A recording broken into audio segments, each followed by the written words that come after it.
I like Russell Wilson. I like his personality. I know a lot of his ex-players and ex-teammates did not like him. And we all know what happened last year when Nathaniel Hackett was over there, when he was arguing with the defense, he was arguing with the offensive line, on and off the field. It wasn't working. They bring in Sean Payton. Sean Payton stuck up for Russell Wilson. He spoke very highly of Russell Wilson before the season started and threw Nathaniel Hackett under the bus. He absolutely threw Nathaniel Hackett under the bus. You've seen Aaron Rodgers come out and stick up for Nathaniel Hackett. You've seen many different coaches and former coaches come out and stick up for Nathaniel Hackett on how bad Sean Payton looked when he opened up his mouth. But was Sean Payton wrong? That's the question, because this year without Aaron Rodgers, we all know what the Jets' record was. They were 7-10. They didn't put up the numbers. He couldn't figure out the Zach Wilson woes.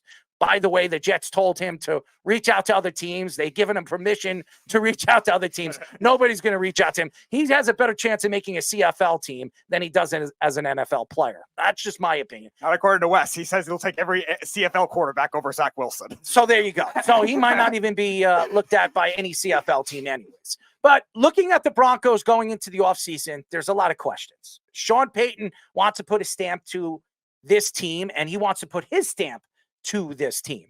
And Russell Wilson is not the answer. It was never the answer. He did not want Russell Wilson. If you know anything about the story, when he was there for his last 2 years with the Saints, there were stories coming out that if Wilson became available, would he want somebody like Russell Wilson on the team, on his squad, if he becomes available? And he said, and some people compared Russell Wilson's skills to a Drew Brees. And Sean Payton came out and said some interesting things about Russell Wilson. He's not my cup of tea. He's not the type of quarterback that I would be looking at to bring to my squad or my team and try to run my offense. So he inherited Russell Wilson last year when he took over for the team. As we all know, Denver traded a first-round draft pick to bring Sean Payton in. And what happened last year was remarkable, because in the first half of the season, they were absolutely disgusting. It was horrible watching the Broncos. As a matter of fact, if you don't remember, or you do remember, the Jets actually beat them in the first half of the season. And I'm a Jet fan, so I'm just speaking from the truth. And we've seen what the Jets did in the second half of the season. Wasn't that good. But nevertheless, when you look at what the Broncos did in the second half, Russell Wilson had a lot to do with it. You want to say whatever you want. His numbers were good. They weren't fantastic. He didn't throw over 4,000 yards, but he didn't throw a lot of interceptions. He didn't put himself in harm's way. He still threw 26 touchdowns. He could still play in the NFL.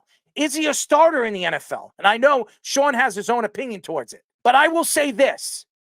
There are a few teams that are looking for a starting quarterback that might not have a chance to land one of these young, talented quarterbacks in the first round. The Steelers being one of them. Last year, they showed not one, not two, not three, but 4 starters throughout the season in 17 weeks. I know it's 18 weeks because there's a bye week, but 17 weeks. 17. We saw 4 different quarterbacks. And Pickett is not the answer. We all know Kenny Pickett is not the answer. He was a first-round draft pick. Everybody thought he was a Pittsburgh guy, and bringing him in, he was the perfect fit for this Pittsburgh Steelers team. It has failed. And Mike Tomlin is going nowhere, as far as we know, at least this year. But he could go next year. And I believe that's the reason why they're not going to go after or draft a quarterback in this year's class. They need to bring in a veteran. What are the veterans that are going to be available that you could bring in and get you over the hump, get you into the playoffs like you made this year? And by the way, Kenny Pickett wasn't your starting quarterback in the playoffs. Okay, so that's a problem. The best one available, the best free agent quarterback right now going into the offseason, no doubt about it, is Russell Wilson. And everybody's going to say Kirk Cousins. But Kirk Cousins is going to be expensive. When you look at Russell Wilson, he already said he's going to take a veteran's minimum, which means he will probably get paid, if he gets waived or dropped by the Broncos, probably around $5 million.